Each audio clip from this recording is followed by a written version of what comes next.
All right, we're on. Ricky, how you doing, buddy? Hey, how you doing? I'm great. I'm doing Bright and well, man. early here. Yeah. What? Said it's bright and early here. Yeah, man. It is actually. Totally forgot about that. It's Yeah, it's about dinner it's time now. 10:30. Yeah, it's So nine it's late o'clock for here. you, yeah. Yeah. Cleaned up. I can see. Got a Yeah, a haircut. little bit. Got a little pharaoh mustache going. Yeah. Well, you see the hair. See, I'm trying to grow the hair out since it's getting cold. I got to keep my head warm. It's the only way I could do it. Okay. That, or I end up wearing beanies like all the time, which I don't mind. that But that might be true. Actually, I never faced that kind of weather in India, so I don't really understand all of that. oh, But hey, come visit. You'll hate it. I do actually. I remember a couple of times when I was in Canada and I was in New York. Dude, I was freezing. I was like, nah, I don't like this. I don't like this weather. I prefer Bombay's weather. It was No, yeah, pretty yeah. rough. Me too, man. I can't do. I don't know. I hate the cold weather. I'm here, but it's it is what it is. But I need to live someplace warm for sure. Yeah, Happy. yeah. I mean, back in the day when people used to ask me, would you prefer living in a warm country or a cold country? I should always say cold country because I'm always in Mumbai. It's always 30 degrees or Always more. hot. Yeah. So, but then when I went to a cold country, I was like, yeah, I'd prefer a fucking warm country, man. Screw this shit. This Like is it's that when you realize it's that first time that you go out in the daytime, right? And it's somewhat nice, and then like by the time it starts getting dark and like you're all of a sudden freezing and you yeah, have no extra clothing, that's when you're like, man, this sucks. Because otherwise, like if it's hot, it's only gonna get cooler. It's not really at nighttime. yeah, It's not gonna go the opposite. yeah. It's like it's just Well, unless you're in Dubai or in the Middle East, I'll tell you, man. I walked. You can't walk for 10 minutes. I remember I was in Riyadh or someplace like that in Kuwait, and in the middle of their summer, it was like 45, 48 degrees, and for some reason I couldn't find a cab, or I don't know what I was doing, why I was walking. I think I decided to walk to the nearest supermarket because it was like only 10-minute walk. And firstly, they have no sidewalks, so you're just walking the street and people don't really care if you live or die. And it's really, yeah, really hard. It is really hard. It's like, I mean, it is the desert after all. Just yeah. because you got these big buildings there doesn't mean that stops being a desert. It is still a desert. You forget that. Um, but if you ask me, I think I would prefer that to the polar vortex because I remember I was in New York once, and my friend and I were walking in forget the name of the area when NYU's campuses, and Mm. it was cold and it started raining. Dude, that was not Yeah, fun. yeah, It because was it seeps so through and bad. then you're Yeah, soaked. Yeah, no, it gets into your bones, man. It's bad. exactly. So my friend and I went to the nearest coffee shop eventually, went to the bathroom, we found a dryer, and we took out our socks and we were drying our feet in the hand blower. It was messed up, but it was, yeah, it was an You know, experience. that reminds me of some places aren't even safe. At least with what's going on in the world right now. Because like a few years ago, me and Andrew or Dempsey, we were I had dropped one of our. Remember you met Adrian over Zoom or whatever. Yeah, better, yeah, yeah, yeah. Yeah. So she had just moved. She was moving out of the apartment, right? And I drove her down, or I helped drive her down to Florida to where she was moving. Mm. And Andrew was down in Florida, and so he was going to drive me back up to Asheville, like to get back home. Yeah. And this was New Year's, probably about 2 or 3 years ago. No, 3 or 4 years. Oh God, yeah, wow. It's been a while. It's like 4 years ago. New Year's. So we're in Florida, right? And it's in Florida. It's like it's wintertime, but at that point it was like 60, 70 degrees still. Still warm, Fahrenheit. And so we're traveling back to North Carolina, and at that point there was a snowstorm that had come through. Not a snowstorm, a winter freeze that had come through from all the way from the northeast all the way down to Florida. Florida doesn't ever get snow usually. This in top of Florida, it was snowing in like Jacksonville and everything, like the Panhandle. It was snowing, and so while we're driving up from North Carolina, it's like every like hour it's dropping like 5 or 10 degrees. So like we start in like southern Florida near like I think we were over near Palm Springs or whatever, like down near Tampa. So we're coming back up, and like every hour it's like dropping. We get to like we get out of Florida, we get into Georgia. It's now like 40 degrees by the time we get into Georgia. It's like crap, this is crazy. We go a little bit further, it drops even more. by the time, and remind you, we're dressed for like Florida weather because we were like, oh, it's gonna be warm. We weren't expecting to be that cold.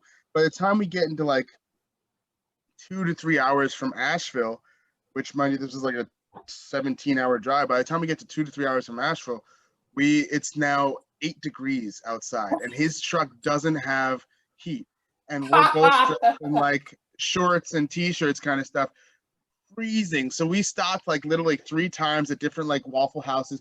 Andrew's putting coffee, like he's got the coffee cup in his hand, he's putting it on his feet because they're so cold. I'm driving at one point. So finally, again, we stopped at a Denny's or something like that. We're finally get back. We're 2 hours out of the way. We're like, okay, let's get back in the car and go finish it out. Go to get in the car. The car doesn't start. So we're both freaking out because it's 8 degrees outside. Car doesn't start. The heat's not on. So we're both like, I try it like car like 3-4 times. Nothing happens. And I'm like, okay, I'm going to wait 10 seconds. I'm going to try again. And it's going to start and we're going to go home and it's going to be great. And, and I don't know who was listening or who, like, my lucky day or something like that. But like, I turn that key and mind you, like the car kicks on. Not only does the car kick on, but the heat turns on. The heat hasn't worked in his car in like 8 years. Yeah, it's absurd. So like the heat turns on for the last 2 hours. It gets us home. We were able to, I don't think it was even that hot in the car, but it was so much better than what it had been that we were able to get there. He's still crying because but we were a half hour from Asheville and like the heat's on and everything. I'm driving. He's like, just stop. I can't make it anymore. It's like, dude, we're a half hour home from home. He's like, I don't care. I'll pay for a hotel. I was like, dude, no, I'm going home. But we got there, whatever. But mind you, like literally a week later, his car just dies. Like it's really bad. Like this is his truck. Great. It's not a car. This is his truck. Yeah, well, he had a truck. He had a old Mazda. Okay. Truck, not the one he's got now, bro. But what is it? Died. It got us there, and then it died. So, what's 8 degrees Fahrenheit in Celsius? What do you? What? 80 degrees Fahrenheit? Did you say it was 80 or 8 degrees Fahrenheit? 8. What is 8 degrees Fahrenheit in Celsius? Because I don't understand. I used to. Let me look it up. Well, it's definitely it's below zero. But oh yeah, for sure, I know. Quick. But how much below zero is 8? Is it like minus 15 or something? You looking it up?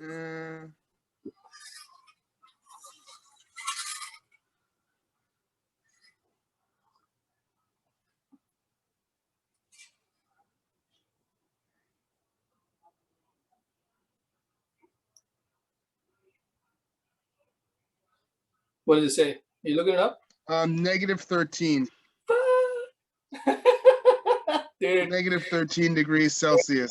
It's nuts. I'll tell you a story. So I'm obviously inexperienced with cold weather, right? And I don't know what to expect because stupid. Firstly, secondly, I don't know what minus 13 feels like because I've never experienced it in my life. Because you never had it. It's awful. It is. I'll tell you. I was in Montreal, a few years ago, and I was sitting in my ex-girlfriend, but then girlfriend's room in her house, and she had these big windows, right? So we're sitting in the living room, and of course it's white outside, but the sun's out. So I'm like, hey, look, the sun's out. Let's go out. She's like, do you know what temperature it is? I said, yeah, but the sun's out, so it's gonna feel awesome, right? Because in my head it's like cold, but when the sun hits you, it's like, oh, it's such a great feeling, right? Yeah, it's a great feeling, right? It's like sitting in a blanket. She's like, okay, you're a fool, but we can go. And we can do this, yeah. Yeah, you can learn the hard way if you want. And we drive to Old Montreal, and I get out and I start walking. I swear, bro, 5 minutes in, I thought my ears were gonna burst, bro. I was like, nah, I'm not doing this. Let's get out of here. We went straight to the nearest bar, and I was like, whatever, man, give me a hot coffee or whatever. I did anything hot. Brussels. Dude, you were minus 13. I was 1 degree, right? 1 degree, and I was like, I felt I was gonna die. I just eaten a big meal, so I don't know if this has. See, that's the thing. I don't know if these things have an effect, but I think they do because I just finished a big meal, so maybe my body was working harder, so I felt colder. So yeah, your blood rushes to your stomach to help digest your food, exactly, and so it brings it away from the extremities. So if you also are then in a cold area, you're gonna feel even more cold, generally speaking, after the fact, because all that blood is focusing there. Yeah. So I finished a big meal and I walked out. I was in this place called Grand Square, which is the central square in the city, and we were walking out. I was freezing, man. It was only 1 degree though. And then I went to a coffee shop nearby, and then I got myself. All of us, we got ourselves a hot chocolate. with some brandy in it. And I got out, I felt invincible. That's when I realized how actually alcohol helps, man. It actually heats you up. Well, See, in India, we don't actually, know. truthfully, alcohol doesn't heat you up. It makes you feel warmer, but it actually lowers your core body temperature. Ah, But like because it lowers your core body temperature, your body works harder to warm you up. You know, like right. so you feel warmer, but you're actually technically not really any warmer. It's like a placebo, but not for your body. Yeah. Yeah. But you know, I said in India we don't know but in India it gets very cold in the north. I don't know because I live in Mumbai. Yeah. You don't know. Yeah. Yeah. But yeah, that's what it's a whole different. Live on the beach. There. It's temperature. You ask me what the forecast is tomorrow, and I'll tell you any time of the day. It's hot. That's it. It's gonna be like in a week. It's gonna be hot. Hot. I guess the newscasters in Bombay get it pretty easy, or Mumbai get it pretty easy too. It's gonna be hot. Yeah. Hotter. It's gonna be hot. Still hot. Then you're gonna go to sleep. It's still gonna be hot. Might have a cloud tomorrow. Yeah. Oh, dude, but when it rains, man, it rains like crazy. Dude, right now so in India the seasons are. I mean, depends on which part you are, but in the Indian climatic seasons they're based on the monsoon. So it's pre-monsoon, monsoon, post-monsoon. Right, at least where I am. In the north it's winter. It's proper winter, right? Uh-huh. But right now we are supposed to be in winter in Mumbai. Do you know what the temperature is? The day temperature in November, 34 degrees. And that's normal, or is that high? 34 degrees Celsius, brother. I think that's close to 100. Yeah. Is that close to 100? I think so. Isn't it 140? Well, I do. When it comes to Celsius, I'm completely useless. Yeah, it's a bit of something is lost in translation over here between you and me in this conversation. But let's just say it's very okay. But it's gonna cool down though. It's gonna start. It's 93. Wow, yeah, it's 93 degrees Fahrenheit. 93.2. You want to hear another cool thing? Just one of those random facts that I read. I don't know where I read it. Was it some random something on Facebook or just a random? I love random facts. So. Yeah, it's fun. So the reason why people in Africa and the reason why the people in Scandinavia are so tall is because of evolution. Because it's so hot. Let's say Africa. It's so hot on the surface. The brain tries to move away from it, so you go taller, right? Really? Don't ask me intelligent questions on it because I can think of a few myself. But this is something I heard. All right, same thing in Scandinavia. All right, the brain tries to move away from it. You can ask why Eskimos are not tall. I can ask that question. I was gonna say, like, what do you mean that, like, in Scandinavia, wouldn't they be trying to get closer to the ground? No, further away from the cold. Because the surface is cold. Okay. It's an extreme temperature thesis. Interesting. So it's very hot, so they try to go away, and it's very cold, so try to go away. But I think in *Sapiens* he talks about why people are pygmies in Africa, because I think in Africa, other than the pygmies, everybody is extremely tall, right? Or taller than the average person around the world. And and similarly in Northern Europe. Like the Dutch, I think, is supposed to be the tallest, and Scandinavia. Dutch are definitely tall, man. A lot of pretty tall girls out there. Yeah, I know. I knew you were gonna go there. I knew it. I actually missed out on somebody. I remember I was forget which city. I think I was in Berlin. And I was dancing with this girl, and she said, "It's not gonna happen. I'm too tall." She said, "I really like you, but I'm too tall for you." I'm like, "All right." The girl I was dating in the Netherlands, she was about my height, a little bit, maybe about my height, yeah, a little bit shorter, maybe. Cool. Yeah, anyways, that's that. But she was also part Turkish, I believe. So. Oh, they're average height, but they're beautiful. Yeah. We can talk about that pretty. After the podcast. So, all right. I gotta congratulate you, by the way. I think I should congratulate you. I think you should be congratulated. The reign of error is out. Yeah, dude. Yeah. I'm super happy. Like, just to know that he won't be here in another form, least not in power in another 4 months or so, 3 or 4 months. That's it's a huge, huge relief, I think, for most Americans. I think most people around the world are like this is a sigh of relief. Like even though Trump is still he's still not conceding and he's still saying he's going to fight it and all this, and he's even like he's starting the process of suing different states. But like even across the world, like other world leaders have already said, yeah, Biden is the new president. We're all there. Like there's nothing unless there is some sort of huge amount of voter fraud that they can actually prove. It's not going to mean anything, all that stuff. So he's just all bluster. But at the same time, it's annoying, but it's super, super happy that he's gone or Yeah. will be gone. I think people I can't speak for you, and I'm not American either, but I can assume that most people are just happy that he's gone. It's not about that Biden's there; it's just he's gone. So it's a bit of a reputation thing. Like people obviously were embarrassed to call him president of their country. Oh, big time! I mean, like when he first came into the office, I was traveling. That's when I was traveling in Europe, in the state of the Netherlands, and I remember like basically every person I met, third or fourth question after finding out where I was from and all that was like, "So what's up with Trump?" Like, yeah, I'm sorry, I have to defend my entire country, but like, I don't know. I didn't vote for him. I have no idea. But yeah, at this point, it's like on the flip side, it's like obviously I don't want Trump, but like Biden, like I don't love the guy, don't hate him, but at the same time, I think that it's just important that we don't have somebody in power who actively pours fuel on fires and has shown consistently that the only person who matters or who he cares about is himself. Like not even his own family matters. It's ridiculous. Great show, Family Matters. But yeah, it's ridiculous. It's like why do we want somebody like that in charge of us, like who doesn't care about anybody at all? But kind of a microcosm of United States. They don't care about anybody, just themselves. I'm sorry, I had to say it. Awesome. Nah, man, I'm happy for you. I'm happy for everybody because that guy's a lunatic, and he can do anything.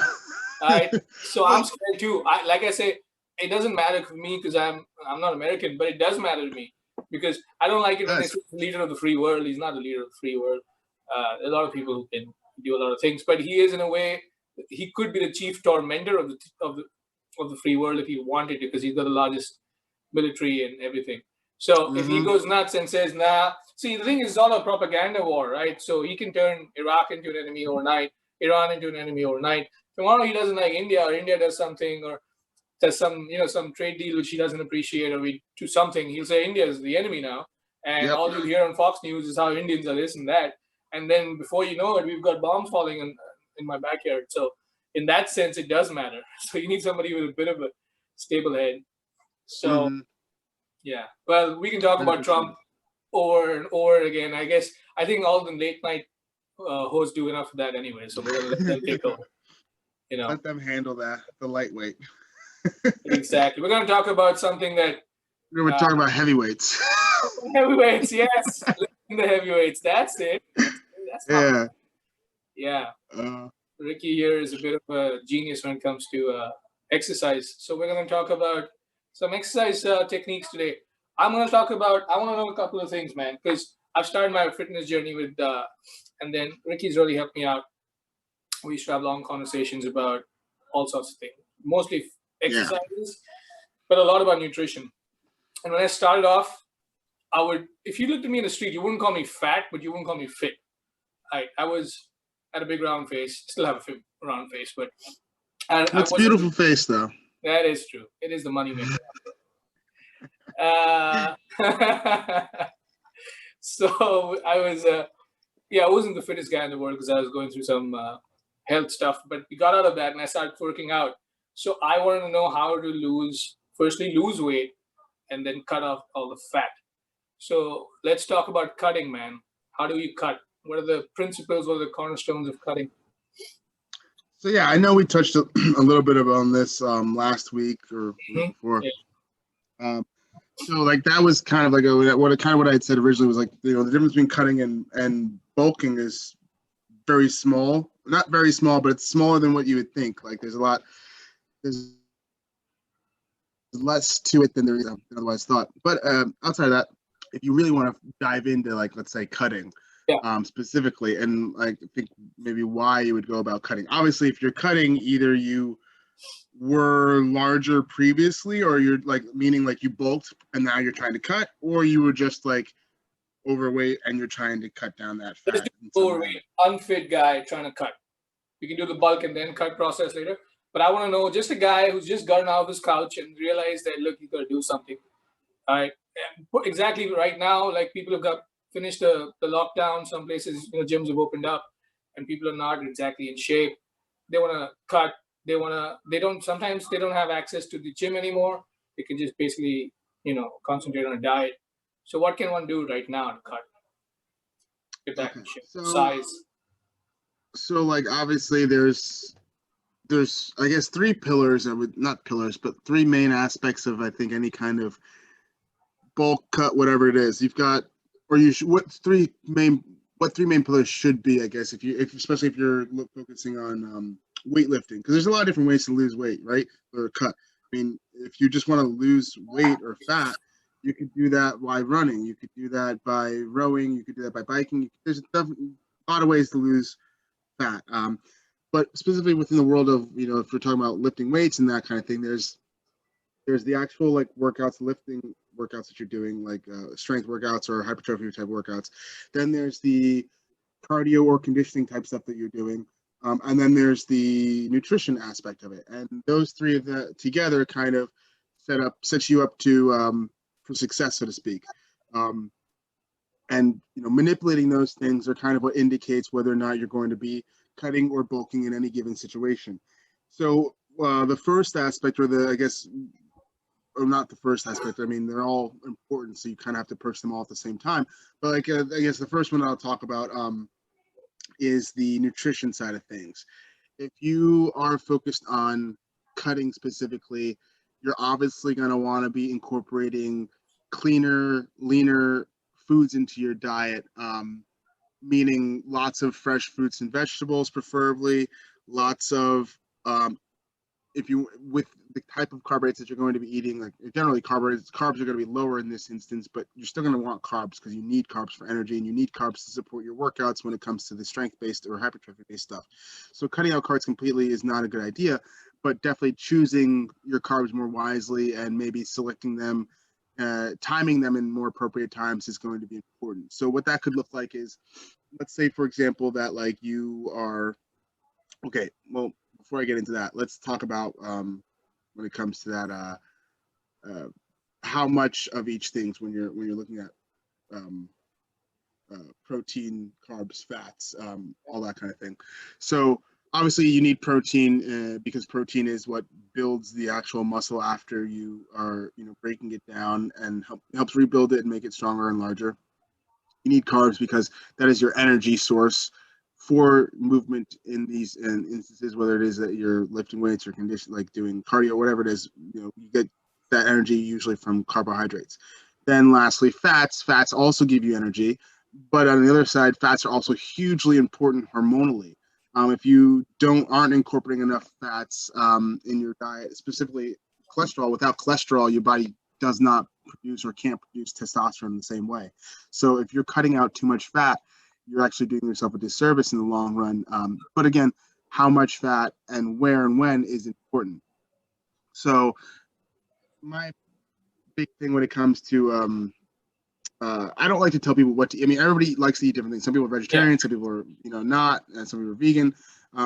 Some people, so it's like when it comes to specific foods, like that's arbitrary. Like, but having said that, I think what the better approach is, like, when you look at your plate of food, like your plate for a meal, regardless of what your overall caloric intake is, and that'll depend upon like how big you are. Not how big you are. I'm sorry, your current size and where you're trying to get to in terms of losing weight. And I'll get into that in a second. But when you look at your plate, you want to look at your plate and see roughly a quarter to 1/3 of that plate should be protein. Lean proteins, preferably, meaning if you eat meats, then like fish, chicken, lean fish, chicken, turkey's great. Lean beef, lean cuts of pork, they're also good. If you lean more towards the vegan or vegetarian side of things, soy, specifically fermented soy, so like tempeh, or the other fermented soy products versus other soy, just because hormonally soy kind of throws you off in terms of your estrogen to Yeah, testosterone I heard levels, about that. especially. Yeah, so especially for men, you want to be kind of careful about what kind of soy products you're eating on a regular basis if you are eating them, and even women too should be wary of that because it'll throw off. It can throw off, level your estrogen levels, and therefore influence, issues with your period and other things like Yeah, that. So you be a little wary, but that's not to say that soy is bad outright. It's just, manage it appropriately. But there's also beans that are great, like yeah, garbanzo beans. I love those. All beans have a good amount of protein. yeah. Nuts are a great source of protein too, and great source of healthy fats. So there's a lot of different options you can, and then obviously there's protein powders. You can get milk-based ones, or you can get vegetable-based ones like pea protein, rice protein, pumpkin protein. There's so many different options nowadays that you can really, whatever your thing is, diet-wise, whatever category you fall into, you can use this approach without necessarily having to change your overall diet. I mean, like when I say change your diet, I mean like go from being vegetarian to like eating meat or vice versa or whatever. You don't need to do that. But like I said, so your plate should be roughly 1/4 to 1/3 protein, then 1/4 to 1/3 uh, uh, of some kind of starchy carbohydrate, um, and then about 1/2 to 1/3 of some kind of preferably green vegetable.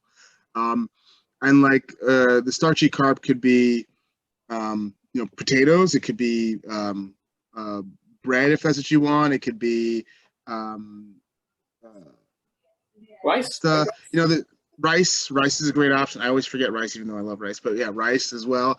Um, so there's a lot of different cultures that actually have that as their main thing. Like I mean, in Jamaican culture, like your meal is usually rice and beans with some form of like meat and then like cabbage. Like that's basically what I'm talking about. There's a lot of cultures that traditionally eat that way in general. So just take that approach, just and overall, and just try to like keep your meals kind of like that. And if you do that, you're going to, for the most part, be one, avoiding a lot of processed foods. Especially, you should be trying to avoid processed foods. They tend to have more chemicals that throw off your body, so you should be trying to avoid those, but you don't have to. It's up to you. But in either case, if you approach your meals like that, you tend to find that, like, overall, regardless of what you're choosing, you're going to be losing fat or losing weight if you're all other things, if the other two pillars are still held, because you're still predominantly taking in lean proteins, lots of green leafy vegetables, and a minimum amount or less amount of carbs, starchy carbs, just enough for the fuel, not enough to actually get stored as fat after the fact. Um, but that's overall. And then when it comes to actually looking at how many calories are you taking in, like for a day, like there's 1,001 different calorie calculators out there based upon your body weight. So Yeah, what I would say is find one of them. They're all different. They all will vary slightly and have their reasonings why they do. Find whatever one works for you, and just stick to that one. It might not be it might not be perfect, but all it is like it gives you a base. So yeah, you can know, like, okay, this is the base level. It tells me that based upon my current activity level, my current weight, this is how many calories I should be taking in for maintenance. And so if I want right. to lose, fat or lose weight in general, I need to obviously decrease those calories for Yeah, maintenance level. So whatever maintenance level you find, whatever tool you use, drop it down by anywhere from 200 to 500 calories, I think, initially. See what happens for a week or two once you've done that. See if you're losing weight at maybe a rate that you feel like, or maybe you're losing weight too fast, maybe you're losing weight too slow, or maybe it has no change. And so, but keep it for a week or two with that adjustment. After a week or two, see where you're at, and then adjust accordingly again. So if you've seen that after that week or two, you've noticed, okay, I've lost some weight and I'm feeling good still, like I'm not feeling too tired. Okay, then I can keep this calorie deficit until it starts to plateau. And then once it plateaus, that means that you've dropped a certain amount of weight, you're plateaued. So you obviously need to readjust how many calories you're taking in because you're no longer the same weight. So you could drop it down another few hundred calories or you can go back through, do the whole calculator again with your new current weight and everything, and figure out the new maintenance level and drop it from there. the easiest thing really is to find that first one, and then just every drop it by a few hundred calories every week or two, depending on what your situation is. But don't jump. Like, I would never say to go from, if it says your maintenance calories is 2,500 calories, don't go from that to 1,000 calories, overnight. That's it's going to shock your system, and you're not going to really be able to sustain it, most likely, which is not to your benefit. You're better off dropping a few hundred calories. Yeah, 2,500 calories sustaining... is not easy to eat, honestly. I mean, I was trying to bulk, and I was counting calories I was taking in, and I figured out that an average Indian meal with 4 chapatis is what we have, right? With a little bit of veggies and the pulses, dal, and even a bowl of yogurt with that. It's like 550 calories. So if you have 2 of those, that's 1,100. And then you got breakfast, which depends on how large your breakfast is. But even if you add that your breakfast is, say, 500 calories, that's just 1,600. So, I mean, I know 2,500, most people I think have, depends on your size, of course, but most Indian people require about 2,100 as maintenance calories. So I'm trying to eat 3,000, and it's not easy. Yeah, but you're also trying to eat 3,000 kind of in a healthy manner. Like, there's a lot of people, if you really want to eat 3,000 calories, you can do it really easily. I mean, like, there's this donuts that I found at the grocery store that I love. They're great, but I'll buy them, but I'll eat one. Whereas if I wanted to hit, like, if I was like, oh, I just want to hit 3,000 calories, I'll eat all 6 of them easy. Sure. Dude, I love Madeleines. Or I'll go and get a Big Mac or something, Exactly. So, I love Madeleines, dude. Those Madeleine cookies, the cakes, whatever you want to call them. I could eat like 10 of them for breakfast, and that'd be like 1,000 calories right there. Exactly. Easy. If you Yeah. follow these strong men on YouTube, they eat like 8,000 calories in a day. Thor, the guy who played the Mountain, he does it in a healthy way. But if you see Brian Shaw, he's eating pizza, he's eating cheesecake. But I mean, look at the size of that guy. Yeah. And well, that's the thing. It's like for them, like, you gotta look at, like, they're eating for their goal. Their goal is not to look, a certain way. Their goal is to perform a certain way. And so having more mass is really the most important thing for them. And therefore, if they're not getting those calories, it doesn't, like, they don't care if they look pretty or not or whatever.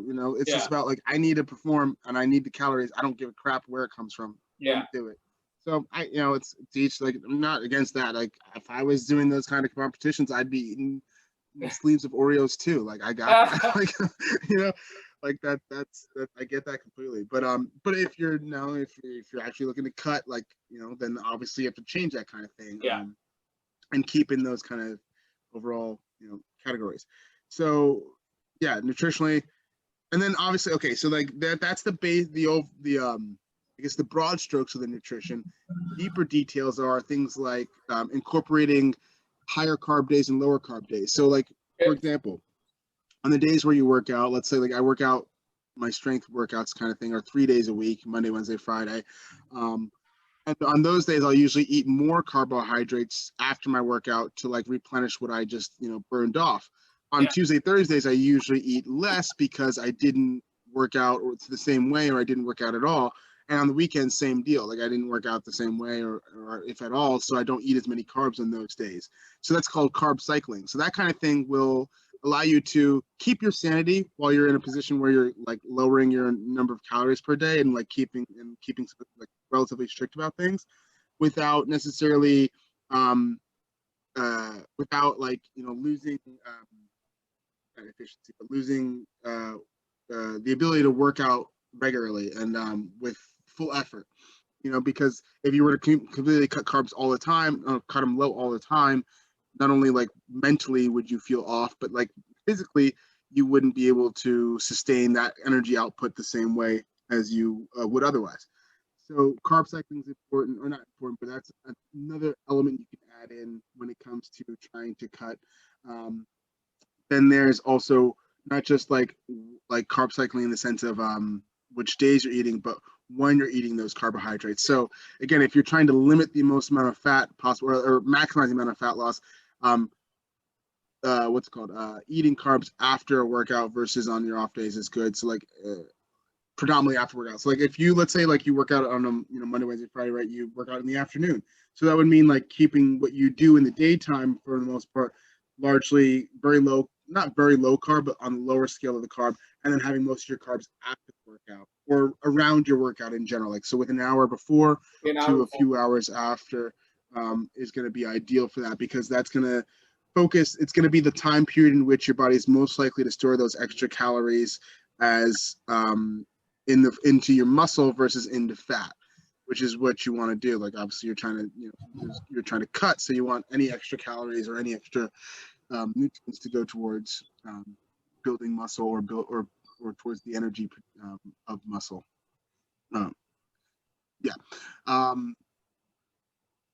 So that's like nutrient time. That's another thing you do. And then there's, when it comes to, cutting, another thing you can do, like talking about that whole your plate being like, 1/3, 1/3, 1/3, or quarter, or half kind of thing, with proteins and starchy carbs kind of being equal there. You can also lean towards increasing your protein overall in comparison to your carbs. So that could look like, again, if we're looking at overall nutrients, like 100%, like that could look something like going from 25 to, like getting 40 to 50% or 40% of your calories from protein versus like 35 or 30% of your calories from protein.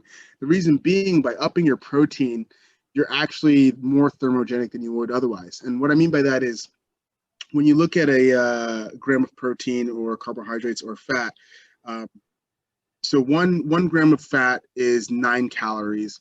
1 gram of protein is 4 calories. 1 gram of carbohydrates is 4 calories.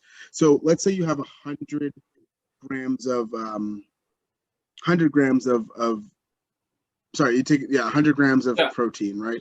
Or 100 calories, or it doesn't matter. Let's say 100 grams of protein, that's 400 calories, right? Yeah. Of that 400 calories, roughly 25 to 35% of those calories will be going just towards digesting those calories, that protein. So what I mean by that is, again, that 100 grams, of those 100 grams of protein, I'm sorry, 400, that's 400 grams. Let's just make it 100 calories. grams of protein. Forget it. Who cares? It's let's say you got okay, so let's call it 100 calories. Yeah, 100 calories, because that, 100 calories. So 100 calories of protein.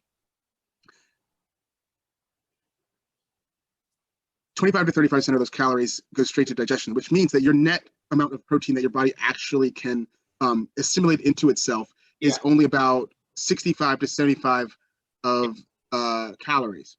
So 25 to 35 of those calories are immediately out the window. It's like body never even took them in. Yeah, got it. Yeah. Whereas with fats and proteins, it's somewhere between 15 and 25%. So again, that same 100 calories worth of carbs that you take in, 15 to 25 of them are utilized for the breaking down of those carbs and to be assimilated into your body. So that means you'll net 75 to 85 calories of carbs. So with the same amount of, same number of grams of either protein or carbohydrates, your body in the end takes in less calories with the protein than it does with the carbohydrates. Exactly. So simply by increasing your protein in lieu in favor of, or in lieu of a carb or a fat, you automatically put yourself in a more thermogenic position than you would otherwise. So that's another thing you can do, is just increase your protein, lower the other things. Again, you don't want to decrease them to either 1 to 0, because that would not benefit you in the long run. But increasing your protein a little bit for that specific period of time is a great thing to do if you're looking to cut and minimize as much muscle loss and maximize as much fat loss as possible in that instance. So there's more to nutrition. There's always more to nutrition. Of course, there's a lot more. This is just about cutting, right? So basically, So even if you don't want to lose weight, suppose you don't want to lose weight, you just want to cut your fat out. So I mean, I guess you will lose weight. That's the thing. So that's another thing. Like, weight is just anything, right? So weight is water, weight is fat, weight is muscle. So when you say I want to lose weight, like, cool, you can lose weight really easily. By losing, most people, what they really mean is they want to lose fat. So again, talking about so the nutrition side of things, that's going to help. That's going to create by approaching nutrition in that way. That's going to create the environment that allows weight to be lost. Right now, what dictates that weight being fat versus muscle is your approach to your workouts. Okay. What I mean by that is like you basically have to signal to your body that even though I'm in a caloric deficit, I need to keep the muscle that I have or increase it at the very least keep it, if not increase it, if I can't increase it. So by incorporating a combination of heavy exercises, heavyweight exercises. What I mean by that is like heavy deadlifts, heavy squats, overhead pressing, compound movements. These types of movements, one, by being multiple common movements, are movements that incorporate multiple muscle groups. So by incorporating multiple muscle groups, your body is it's a faster process. You're meaning when I'm saying it's a faster process, I mean it's a lot easier to do one set of pull-ups than it is to do one core exercise followed by one back exercise followed by one overhead press exercise. The pull-up kind of hits a little bit of all of those, so that's a compound movement that does all that. But by adding in very heavy stuff, your body gets a signal to say, okay, I need to keep this muscle in order to function, because obviously I keep doing things that are stressing my muscles and stressing my body, and that my body needs that muscle. So if I need the muscle because this stuff is happening, then I can what can I get rid of in order to, or what can I burn in order to keep my maintenance number of energy needs. And so it'll go towards fat preferentially versus muscle. So by lifting weights, you're doing that. Now, if you just do if you just do cardio and you don't incorporate any form of resistance training, you don't really get that same benefit, because cardio, except for there are certain types of cardio that will give you some muscle. Like, for example, sprinting is great for the lower body for building muscle. The rowing is also great for building muscle for the upper body. Some forms of swimming as well, but most people's form of cardio is just strictly running. Excuse me, or maybe biking. And biking can do it too. Jogging is so boring, man. I prefer sprinting. I enjoy sprinting. Yeah, I think jogging is boring too. I hate it. So boring. But yeah, so a lot of people just like think, oh, I want to lose fat or I want to lose weight, so I'm going to just run. And that's cool. It's good. It's great. But at the same time, if you're not also incorporating some form of resistance training, your body then thinks to itself, okay, I don't need muscle either. I just need cardio. I just need like heart health or heart conditioning. Therefore, I can get rid of anything and everything. So it'll get rid of fat, but it'll also get rid of muscle. So that's why incorporating the weightlifting, and again, you don't have to do heavy weights, but for me, I prefer heavy weights. And also for the amount of time that you're putting in, I'd rather do 2 or 3, like 4 or 5 sets of 2 or 3 reps of a heavy weight than a split body routine that's going to take me an hour and a half. Oh, supersetting. I mean, once you start doing, or a supersetting, once you start doing heavy weights and once you start lifting and start getting the strength to lift more and more, you get addicted to it. It's fun. It's fun. It's like, I want to lift more. So you're going to work more towards, and you want to just go to the next guy. It's just, I'm loving it, dude. I mean, I'm doing a lot better than I used to. Today I did my leg workout and I was pretty happy with what I did. I did a leg press up. I mean, for you probably it's nothing, but all this is relative, right? From where you start. It's all relative. Yeah. So I did a 150 kg leg press up today, and I did 12 reps of that. So I was pretty happy with that. Point is, you get kicked. You get that kick. Like every week, you're increasing your weight a little bit more. So, I mean, like you said, there's several benefits of exercise. Not only do you look like how everybody starts is because they want to look better, but then they start realizing the other effects of it. That it's not about just looking better; it's how you feel afterwards. And I don't mean buff. I mean internally how you feel. Like, I think a lot of hormones are secreted which just makes Yeah, like serotonin, yeah. dopamine, like they're released, norepinephrine, like these things released, like they're like your happy hormones, or like what tell you Testosterone, like, yeah, happy yeah, hormones. So it what tell just your body yeah, like, oh, you're content. Yeah, you need those. Similar to a runner's high, like people yeah. who run for a long period of time and start to feel that euphoria. It's like Oh, is kind of it? like that. It's like your body, yeah, your body. You don't get a runner's high when you're lifting, but you definitely get that like, wow, Yeah, I feel amazing kind of thing, because your body releases all those endorphins yeah. when it's going through that process. So, But so yeah, tell me so this. so I again, have another question for you. incorporating weightlifting and conditioning in, or cardio, is important, but don't just do the cardio, otherwise you lose your muscle. Uh, You're breaking up a bit. yeah, it's cool. It was just Sorry, momentary. I think go it's ahead. back now. Yeah, but I have another question for you now. I want to know, why is it that people bulk first and then they cut? Why don't they just go into a diet which is high protein, low carb, and just go on a lean bulk straight away?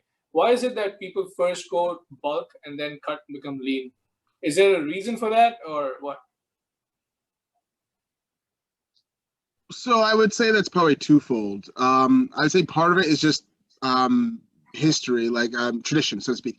If you look at a lot of the people who, like, obviously nowadays, I think lifting has become a little bit more mainstream lately than it has in the past, especially with CrossFit becoming more prominent. I don't love CrossFit, but CrossFit did a huge job in making weightlifting more popular to the general population. Yeah, But if you look back at when weightlifting was more of a fringe kind of thing than yeah, it is now, a lot of people who were involved with that were like strict bodybuilders. There wasn't a lot of like, I guess they did a lot of research, like bro science, so to speak, but there wasn't a lot of like formulated research done on like what works, what doesn't work, why.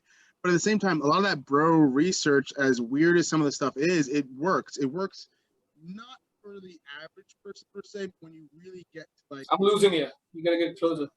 Can't hear you. uh, so when you really get, yeah, when you get Uh, to the extremes of either side is when bro science starts to work again, or such really like starts to have impact.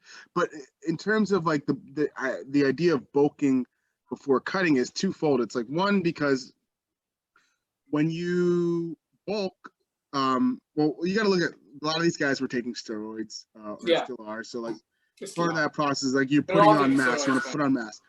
Yeah, Everybody and who then you you got to, see on TV, who you say, I gotta look like that guy. Or if you're a young guy, you've got a poster of some dude. Everybody you see there they're all on steroids. I don't know if wow. Arnold was on steroids, but I have a feeling Arnold was on steroids. He took steroids. Yeah, he took Yeah. steroids. But what was I gonna say? So with the whole bulking thing, there's twofold. So it's like, on the one hand, obviously, what is it? Mass times force equals Yeah, acceleration, yeah, right? yeah, yeah. Equal. So the more mass you have, the more you're like the force, and given the amount of force, the more you can accelerate the movement, the faster you can go. So like the bigger you are, the more weight you can move, basically, Right. and the faster you can move that weight. So these guys, they would, and you have to also look at like, they were competing. Like a lot of these, they're bodybuilders, they're competing, or Yeah. they're powerlifters, they're competing. So they're doing things based upon the schedule of, there's a competition coming up. What do I need to do to get rid of this competition? So immediately, like immediately after a competition, right? They've just done all this extreme stuff. Now they have now they're going back into rebuild mode, right? So they're trying to build as much mass as they possibly can again until the next competition comes. But then once the next competition starts to come along, they need to fit in a certain weight class. So they have to cut back down to get to that weight class. So that was a big part of that bulking and cutting thing, was because these guys would have to go to such extremes to like build as much as they can, and then go to the exact opposite to get as light as they can while keeping as much of that mass that they built. So bulking, cutting, bulking, cutting, bulking, Yeah. cutting. The average person who isn't competing, bulking and cutting isn't as necessary of a thing to do, because you've got no competition that you're trying for, that you have to keep a schedule for. Right. On Right. the other hand, so there's that aspect, and like I said, there's the aspect that like, the more mass you have, the easier it is for you to do move weights. So if you are larger, You can move more weight, which means you got more work done in your workouts, which means you're going to have more muscle growth, which means when you do cut, your muscles should presumably look larger than they would otherwise, or than they did otherwise. But like you said, like the average person isn't competing. They don't really need to do that, but they don't know any better because they're basing most of what they learn or do off of these muscle magazines. Yeah, And so it's like these muscle magazines are still, most of their workouts are still geared towards people who are like on something versus not, like, so it's there's a reason to it, but the reason doesn't really apply to the average person. But for the people who are competing, or for people who just want to do that or want to build mass, like it makes sense to bulk and then cut, because during that process you're able to build more muscle and able to have your workouts be a little bit easier, and then switch to the the aspect of getting rid of the extra fat that you built up on at the same time. But it works in the same way as you just spoke about, right? Because you said once you've built that mass, what you're going to do is you're not going to stop working out. You're still going to be working out at the same intensity. You're just going to be cutting out on your extra carbs and stuff. So the body, when it starts saying, okay, I got to, how do I get rid of this? What do I burn for the extra energy? It's not going to burn your muscle. It's going to burn out the extra fat, because it still needs to maintain those muscles because you're already working on them. I'm trying to bulk right now, so So yeah, I mean, if you're trying to bulk, then just I know you're trying to approach it in like a healthy manner. Yeah. But yeah, that's the reasoning behind it. Is like really what you should be thinking about is while you're bulking is not just the food part, but it's creating mass. What I mean by that is then you want to not just your focus should be on, instead of lower rep, higher strength stuff, because like I said, I prefer on average 2 to 3, maybe 5 reps. I've been doing a little bit more in the high rep range, but I do a lot of sets given the way my structure my workouts. So it's like even though I'm doing low reps, I end up doing almost bodybuilder like type volume. But in either way, you're going to want to focus more on a higher volume versus or higher number of reps in any given set. So instead of the 2 to 5, you're looking at more like 8 to 12, maybe 15 reps for that sweet spot of volume and weight or intensity, while keeping and then also adding in the conditioning. So that's the other part, I guess, the other pillar, so to speak. So we talked a little bit about the nutrition, a little bit about the weightlifting part of things when it comes to cutting, or why the weightlifting or resistance training is important. And then there's the conditioning. The conditioning is kind of like the extra little sugar on top, so to speak, when it comes to losing that extra fat, because you'll lose fat if you just do the keep your diet in check, and if you keep your resistance training going, and you keep that deficit between those two things, you'll lose fat, you'll lose weight, with minimizing muscle loss. But it's going to be a longer process. By adding in 1 or 2 conditioning days per week, some sort of cardio, and there's so many different to choose from, so many different ways of going about it, you help increase the efficiency of that process and make it a quicker process. So if by just doing 2 of them, it might take you 3 months to reach your goal.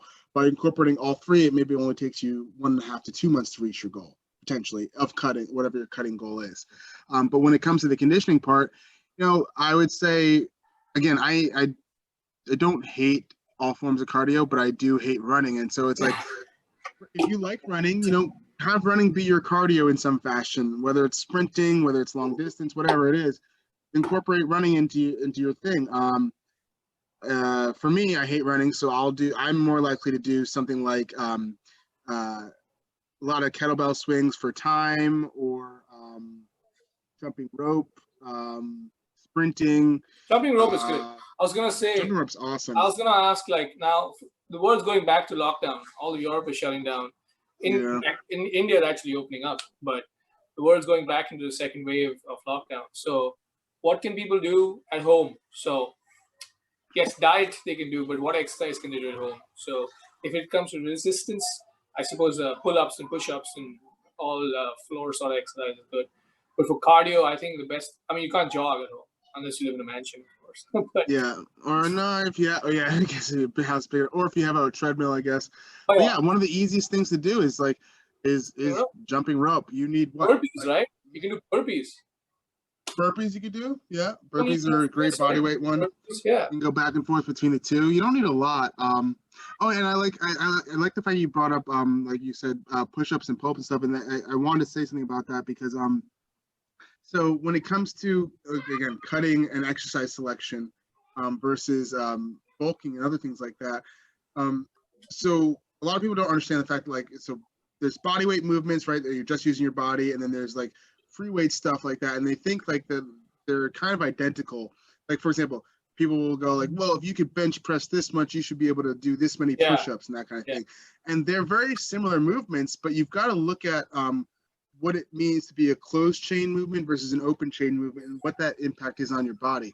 So with an open chain movement, such as with a bench press, what that means is that like you're moving the weight away from you, right? Whereas you're instead of moving your body as the weight or away from you.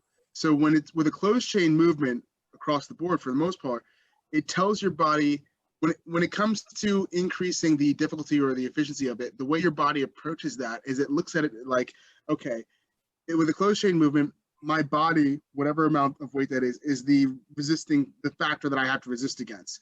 So if I want to make this exercise easier, my options are to either become stronger or to get rid of some of the mass somehow. And so with a free weight type exercise like the bench press, you're the one who's putting that mass on there. So you always dictate exactly what kind of mass that is, right? But when you're doing something with like a push-up, your body is the one who kind of has to dictate, okay, how can I lower or increase this mass? And so your body will start to preferentially lose fat and reduce size by doing body weight movements. Even if you're using weighted versions of body weight movements, it's still because of the way it functions, your body thinks to itself or starts to function in a manner of like, I need to lower my mass to make this movement easier and make myself stronger. Whereas when you're doing a closed chain movement, an open chain movement like a bench press where you're moving the weight against you, your body thinks to itself, okay, this weight, I can't change the mass of this weight, but I can make myself larger to make this weight easier. And so your body will put on muscle or mass more readily when you're using free weights in that manner. So again, when you're cutting, definitely don't cut out those free weights, but adding in some more body weight stuff is a great way to help dictate or tell your body to lose fat versus losing muscle. That is intelligent, man. I never knew this. That is pretty. Yeah, I never knew this. So if you're doing a lot of free weight stuff, add in a few.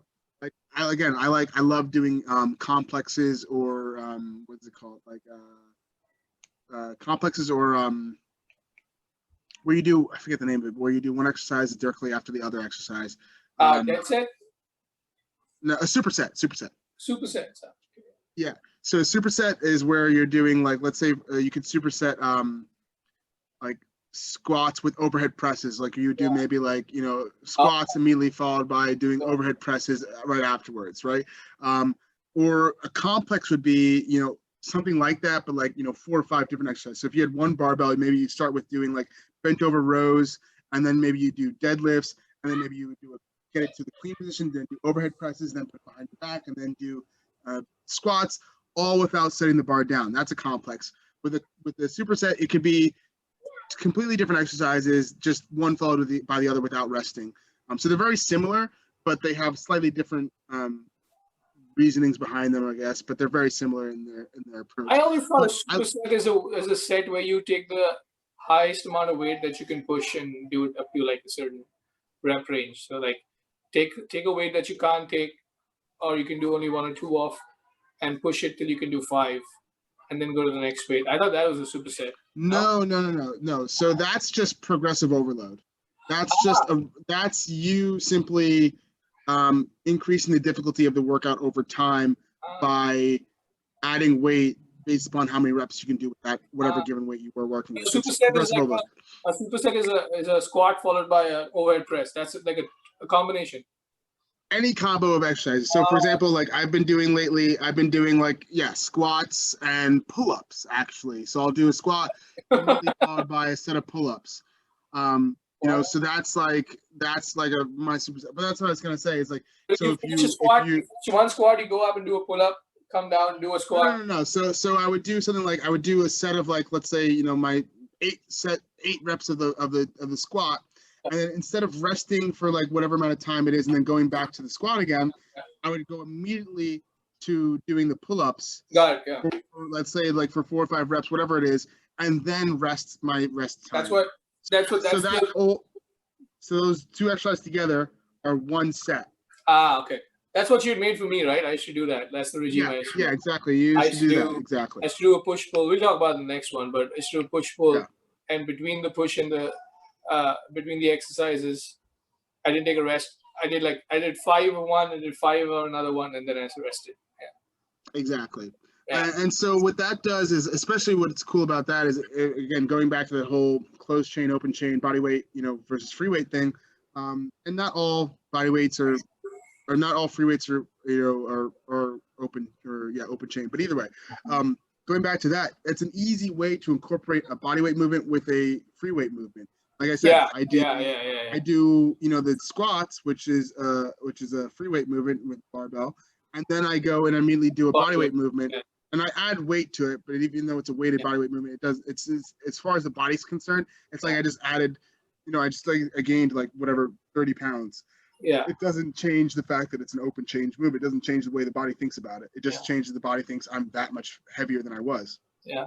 So that being the case, it's a great way of incorporating the best of those both worlds into one quick workout or one quick set, versus just focusing on the one or the other, or doing one and then following with the other one later on. And by doing a superset, you know, you're not able to usually do as much weight in any given sense with it. But like I said, if your goal is fat loss, supersets and complexes are great because it increases the conditioning and the level of difficulty of the workout, increases how much energy you're putting out in a given amount of time, and therefore it focuses more on burning calories there, and which, as long as you're doing everything else right, should preferentially be geared towards burning fat for the extra calories. I just got to plug in real quick. Hold on. I'll be right back to you. Go ahead.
Yeah, back. All right. Yeah, so that's a lot of information, dude. There's a lot of information to process there. I think the gist of it, I mean, I hope people listen to the tiny details because they make a lot of difference. But the gist of it is, if you want to cut it's more to do with your diet than anything else. Uh, the diet you should be looking for is a high protein, low carb, low fat, but don't cut out your carbs and fat. And I think somebody recently died with a keto. I remember keto diet I read about. It created quite a furor online because people are wondering how that could happen because it's such a fad these Well, days, ketos. So the problem is with people like when it comes to diets like that yeah, go is ahead. they forget the fact that like when you cut out an entire nutrient group or limit how much you have it for a nutrient group or macro, I'm sorry, a macro group, not nutrient, Yeah, macro. Right? but or even when you cut out, like even when you look at people who are like not just the keto, when you look at people who are Dr. Atkins or Yeah, the vegan, the vegetarian, like the where's the other one? I don't know. They're all of them. there's so Any many. diet, any diet that limits or cuts out a specific macro or nutrient forgets the fact that like your body needs those things. Yeah, So it's like if you're gonna cut out carbs, not telling you not to. If you're gonna cut out meat, not telling you not to. All I'm saying is there are certain nutrients that come along with eating those things yeah, that you're now gonna have to source from other places. And if exactly. you're not intelligent about how you go about that process, you could very easily put yourself into danger, physically, like physical danger in terms of like your health, um, if you keep on that kind of a diet for too long. So what you see is for example, a lot of vegans or vegetarians have issues with their B vitamins because you get a lot of B vitamins from Yeah, various food sources. That's not to say that you can't find them from vegetable or vegan sources, but the problem is that people aren't even considering that that's a thing that they need to look at, and therefore they're not going to find the resources or like going to find the things that offer those as resources. Like for example, I take spirulina, this tablet. It's got spirulina and chlorella powder in it, which are both kind of well. Spirulina is definitely an algae, and chlorella is kind of like a pseudo algae because it's also kind of like it's a cross between a plant and an animal. It's weird, but they offer a plant and it's a what? and an animal. It's a weird thing. It's like I forget the exact reasoning behind it, but it's like something to do with like it having a nucleus or how the nucleus is formed or something Is it like that. is it Whereas is it synthetic or is it like a no, it's a completely natural thing. So spirulina is an algae. Chlorella is considered a blue-green algae, but it's not technically an algae. It's like it's a weird thing that's kind of like a cross because of the way it's structured. It's technically not a plant, but it's technically not really an animal either. It's a weird mix of them. But that being said, it's a vegan source of a lot of different nutrients, proteins, basically all your essential amino acids, and B vitamins, and a slew of other nutrients as well, naturally occurring. And like I said, it's a vegan source of it, but most people either know it or don't take it because they're like, oh, that's algae wishy-washy stuff. I don't know, but like it's great. I use it, even though I'm a meat eater. I use it because I've noticed that when I do take it, I function better. I feel better. Like my awareness is there. Like I which is realized that. is it for your B12? I mean, I don't take it specifically for that, but I noticed. I mean, as a result, I don't know if it's the B12 in there or what it is in there, but I've noticed an overall improvement in the way I feel when I do have it versus when I don't have it. It also is something that I can take like A B12 has direct effect on your central neurological system. Low so B12 yeah. levels is what causes you that lightheadedness and all sorts of stuff that happens along with And so maybe that's specifically what it is. But all I know is like since having started taking that on a somewhat regular basis, I've definitely feel better on average. And I've noticed that like when it comes to fatigue levels, I don't get as tired as quickly. I also it's like even though like I told you earlier, I've been drinking a lot more coffee lately because I got a cold it. flu thing. But having said that, what I've noticed is when I don't have that coffee, if I have some of those tablets, it's a wake me up. Like it's a pick me up. It's not like coffee, whereas like I can't go to sleep if I have it too late in the day, but it's enough of a pick me up where like I can have it at like 7 p.m. at night, give me a little kick for the rest of the evening, and then still go to bed like, with no issues later on. But you know, that's something that like if you are vegan or vegetarian, you should be incorporating something like that into your diet that people aren't. So I could definitely see how somebody who's on the keto diet, is maybe goes to the extreme of like cutting out all carbohydrates, even like stuff like that's the other thing too, is like the keto diet doesn't even let Zero. you technically doesn't even let you really have a full like you couldn't eat a cup of broccoli on that, or maybe 1 cup, but you couldn't have more than a few cups of broccoli, like, and that's not really healthy. You Yeah. need your green leafy vegetables, and those are important. And if Yeah. you're not even allowed to have those on a diet like that, then like where like all the nutrients that go along with those things are no longer coming into your body. And so if you're on that for too long, you deplete those things, and your body needs them every day to function. And after too long of that, I could easily see how somebody being too extreme could die on that if they're not really thinking about what that I don't means. think I can do any diet which asks me to cut out anything because I just love food too much, buddy. No, That's me not too. gonna happen. No. I mean, I want to get fit. I want to do all of that, but I'm not gonna have a pizza, bro. I'm gonna have a pizza on my No. cheat day for sure. I made a pizza Monday night. It's a cauliflower crust, but like it was great. I do Yeah. a cauliflower crust. I'd say on cheat day, I just do a normal pizza with. I do a cheese crust. Yeah. Why not? It's my cheat day. I had butter chicken the other day for sure. I wasn't going for a week, dude. I was cheating every day. So Oh yeah. I'm Well, not the gonna. thing is, like, I think people don't realize it's like they go to too many extremes. It's like if you're not competing, like if you're not actively competing, Exactly. don't get me wrong. If you're a competitor, you have to go to an extreme if you want to compete like on a reasonable level. And you should, because that's what it requires. Like you shouldn't be able to get by with just doing whatever and then winning in this kind of thing. But You it's have not to be fun either. Even if willing to those put guys in the right work. now, like if you know the strongman contest is on right now. Like today it started. I'm a huge. I've become this huge fan Yeah, of you've been talking strongman. about that. I'm just wanting to watch it, but it's not being telecast. I don't know why. But anyways, those guys like you spoke about mass and stuff like that, right? So the guys who are competing in the strongman these days.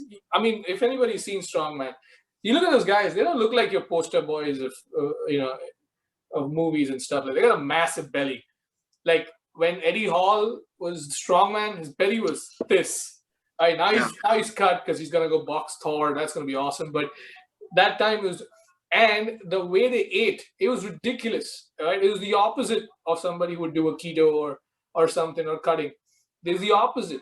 They used to eat so much, Add more. but that wasn't fun either. You see, they used to Yeah. eat so much that, like, if you go on YouTube and you see some of their videos, they'll be showing you a full day of eating on what they used to eat during competition. All right, for them, maintenance for the size that they are, maintenance is like 7 to 8,000 calories. All right, for competition, they used to eat like 10,000 calories a day. That's not fun, bro. 2 hours, No. and the best bit is they get like their normal friends who are not like strongmen but still really fit guys. They try to get them to eat the same diet. People just tap out halfway. They're like, "Nah, it's not gonna happen. It's not Yeah, gonna happen." that's when you just throw pizza in the blender and just Yeah, drink it down. they did that. No, not they didn't put a pizza. They put ice cream in the blender. They put Oh Thor. yeah, well ice cream, yeah. Yeah, Thor does an eating challenge. He's got a few of them. Thor is Thor Bjorkman, the guy who was the mountain, right? So he does Yeah. he does a normal 1 day of eating for his normal not competition day of 8,000 calories, and he does it with a friend of his. He almost finishes it, and right at the end, it's actually his trainer. He trains with him. It's actually right at the end. The last meal is a liter of full fat milk with I don't know how much protein. What it's not even protein. I don't know what it is. And he almost does the whole thing, bro. The meals are ridiculous. He finishes everything. He just has this much milk left, and he's like, "I'm gonna throw up. I can't do it anymore." And even Thor's like, "Come on, you got this much left." He's like, "I'm gonna pass out right now." And then I'm looking at the video. I'm like, "Do it, buddy. Just go take a dump or something. Come back and Make some finish room, it." yeah. And don't be like, "Oh, you almost did it, dude. That's 8,000 calories." Then Thor and two of his I'm saying Icelandic friends do a day of cheating. Hey, that is A just cheat day on that diet, like between three of them. Guess how many? I'm not joking. Between three of them, 50,000 calories. Three of them. And there was a guy who used to eat Thor under the table, and Thor can eat. So if Thor would finish a whole pizza, in say 10 minutes, which is ridiculous because it's a huge pizza. His friend would finish it in like 6 minutes and be waiting for a minute. And he's not even in competition. He's just a normal dude. This is, and after like if you see the video, it's like after every 10 minutes, somebody's in the bathroom chugging like and in the back. And the funniest thing is 30 minutes of them eating. And if you look at the comments, everybody says the same thing that you're thinking. It says, I can't believe I spent 30 minutes watching 3 guys eat food. But it was so interesting. You just spent 30 minutes watching 3 dudes eat food, and I want to see more. I don't know why. So stupid. It's the gross fascination, yeah. Yeah. But, yeah, like either way though, like you said, like the whole, it's like it's all about moderation though. It's like if you go to the extremes, I think that people forget that like life is not just about like you should be enjoying yourself. Like if you're doing all this, like you should you've got your goal and all that, but you should be having fun with it too. If you're not like enjoying the process, then you're not doing it right. Like the process is part of the thing. Because once you get to the end, it's like you've achieved that goal. It's like now you can keep it, and that's cool. That's harder to do, but you can keep it. Like it's really like you realize it by the time you get done. You're like, okay, what the biggest thing was like doing the process itself. Once you've reached that goal, you've reached it. But it's like, okay, now what? Oh, man, you can be conscious about what you eat based on what your goal is. But you can still like when you travel, when I travel, enjoy yourself. Yeah, you eat everything. You eat buckets of beer, right? But you eat everything, right? Why not? Yeah, and you should. You should. I mean, especially if you've been that extreme, if you've been that regulated for a while, then you should have the day have time you're not. And even if you're not always that regulated, it's okay. It's not the end of the world. Like life will go on. You will survive. You can start again tomorrow. It doesn't mean that you have to like stop everything. It's like, oh crap, I had 6 donuts today. Fuck it, I'm never doing any of this thing. I had 6 donuts today. I cheated. I'm gonna grow a belly and become obese tomorrow. Exactly. Oh man, you like, won't who be. cares? You just had 1 day of 6 donuts. It's fine. Exactly. Dude, it doesn't my matter. dad's birthday the other day, I got some cake. I don't even like cake, but this cake was so good. I was eating in flight. I took it in flight. I'm like, give me some tea so I can have cake. I didn't even want the tea. I just wanted an excuse to have cake. I was okay. I was like, I'll burn it off. As long as you burn it off, you know what you're doing. Don't be so conscious. I mean, be conscious about it, but don't be so crazy about it. You know? Yeah. It's like, just remember, like, okay, 6 donuts today is fine. 6 donuts every day for the next 2 weeks. No, that's not fun. That's not. But like, enjoy yourself. If your friend's having a party, go to the party. Yeah. Eat their birthday cake. Eat some ice cream. Have some pizza. Whatever it is, enjoy yourself. Exactly. It's life. Can you imagine a guy going to Italy and have a cocktail, eating pizza?